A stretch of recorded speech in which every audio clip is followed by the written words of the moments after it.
You know, Delilah was a woman that wanted to know how great Samson's strength was and how that he could be bound in order to be subdued.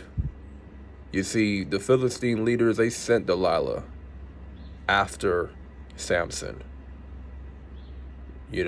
for Delilah to trick him, love bomb him, get him to tell her his secrets of his strength in order for the Philistines to capture him.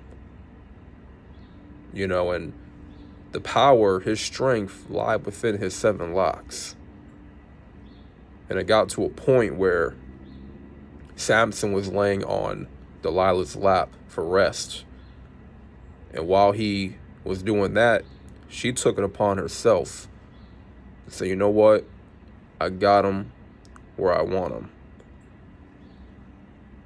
He allowed me into his life, and he, gave me the secret of his power. And so she cut off his locks. She cut off his locks while he was asleep on her lap. And then it was at that point, the Philistine leaders, they caught him. Samson was under attack, and he had no protection from the Lord, because those 7 locks that he had, that was his protection. That was his power from the Lord. The Lord gave him. And once that happened, where she cut off his locks, the Lord left Samson. So now he was powerless. And this whole time, Delilah was just sent to be a honey trap for Samson. But see, the whole point that I'm trying to make here is, do not give strength unto thy woman. And the Bible instructs us men to not do that, to give no strength to a woman, no power whatsoever.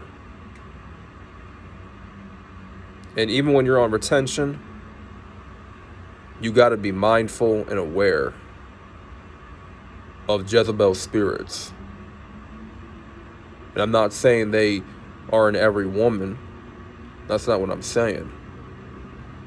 But see, the only reason why women become Jezebels in the first place is because of the wicked men that they have been with in the past.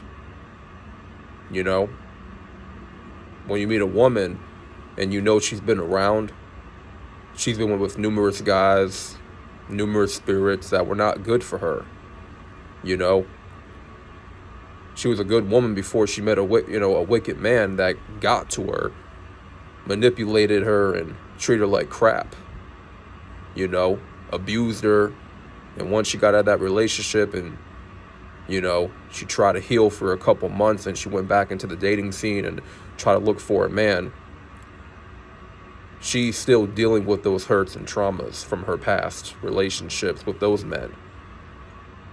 And then she comes into contact with you, the good man that's on the right path, that's on a godly path, right? And you're trying to do right by her. You're trying to actually, help her with her life, pour into her.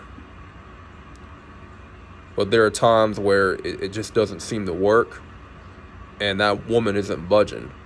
She probably thinks that you're going to be the same guy that did her dirty. Like her previous relationship, she wound up treating you, the good guy, like crap. She wound up thinking that you're just like all the other men that she been with and slept with, because she's still dealing with hurts and traumas and all that.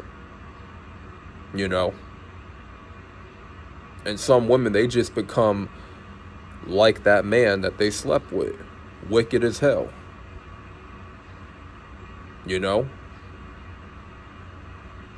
And you cannot be dealing with a wicked woman. that was with a wicked man at one point. Because you got to really think, why is a woman so wicked? Why is she evil? Why is she this way and that way? Why did she have a bad attitude? It's because she was with a wicked man, you know? And it's like, you got to be aware of the type of woman that you are attracted on retention, and not be so quick to get under the covers with this woman that you just met, that was giving you the looks. You know, you got to test her spirit. You got to see where she been at. Maybe test drive her a little bit. You can't just go to the car dealership and, you know, pick out a used car, take it off the lot and drive it and say, hey, this is my car now. You know, I signed the paperwork and everything, made the down payment. I own this now. But that car got a lot of mileage. It's got some wear and tear. So you want to take that car that's been used by someone else? You're not going to get a brand new whip that has no mileage, no wear and tear. It's brand new out the lot. It's clean, inside, outside.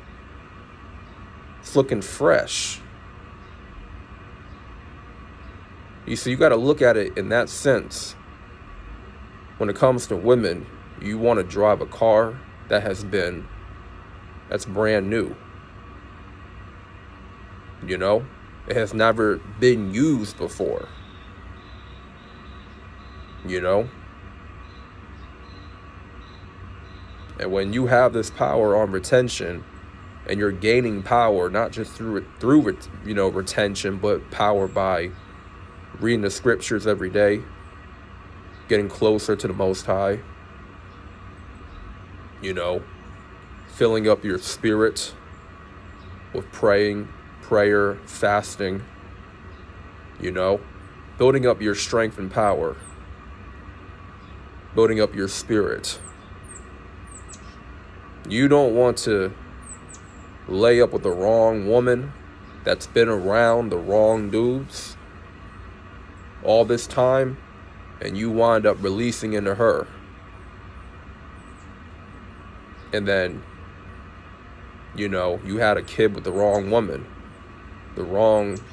that was just not good for your life, that didn't have good morals, good ethics, wasn't respectful of you. So you guys got to be careful what type of woman you're entertaining, because not all these women are angels. They're not.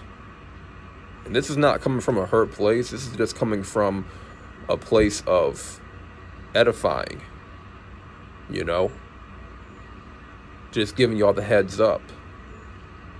Like, I know there's good women out here, women that are virgins, that have been chaste. They haven't been out here like that. They haven't been dogged out by a wicked man. You know? When it comes to a Jezebel, and she's been warped, and she's been, you know, deceived, manipulated, and she's been, you know, dogged out by a dude in the past. Eventually she can become that Jezebel, because she don't really know any better. She didn't have a man in her life to teach her any better, you know. And some of these women that become like that, due to their past relationships, them not having a father figure in their life, they don't ever want to change until it's too late. Until they hit their mid-30s and 40s, they've had all their fun in the dating scene.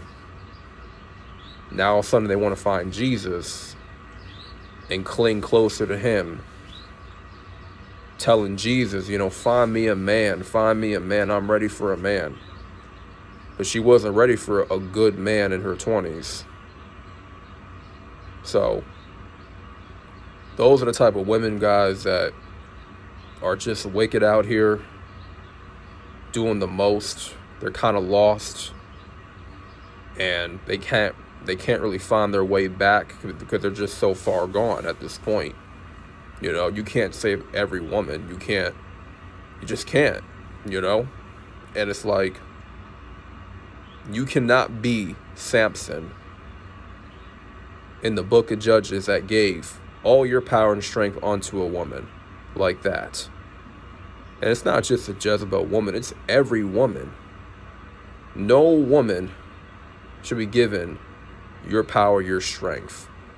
I mean, this plays into business. You know, you running a household. You should always lead a woman that you're with. And don't ever let a woman disrespect you. You know, don't ever let that happen. There are times you gotta speak up, speak your mind, and let it know what it is. Real talk. You know, a woman cannot know that she can take advantage of you. She can't think that you're just a powerless man out here. No. You cannot give none of your strength unto her at all. Because if you're doing that in any fashion, then, you know, you're going to be pretty much weakened mentally, physically, spiritually. You let a woman lead you, she might lead you right down the hell, if anything. Because she's not supposed to be a leader. You are. That's your role. That's how God designed us men to be leaders. And if you're a man that's not leading your woman at all, then you're being weak by default. And that power goes to her then. She will take the lead. And she's not going to like it, but she is looking at you saying to herself, wow, this man is not taking no initiative to get a job, to be a hardworking man. He's not doing nothing to take his life to the next level. He's not taking the initiative. He's not doing more for himself. I got to do everything. I got to pay the bills. I got to take care of the children. I got to clean the house. He's just sitting around not doing nothing. You know, don't be that type of guy. Don't. Understand what your power is, and don't make the same mistake that, you know, that Samson made. You know, even before you meet a woman, always have a strong work ethic. Don't all of a sudden have a strong work ethic just because you met a woman. And because you got to prove to her that you're this hardworking, strong, masculine man. You should already be that way before you even met that woman. You know, so that's all I'm saying, man. Hopefully y'all gain some edification from this video. If so, give a like up. Hit the likes. Comment down below your thoughts. This is Warrior for Christ. Thank y'all for watching. Salute and peace.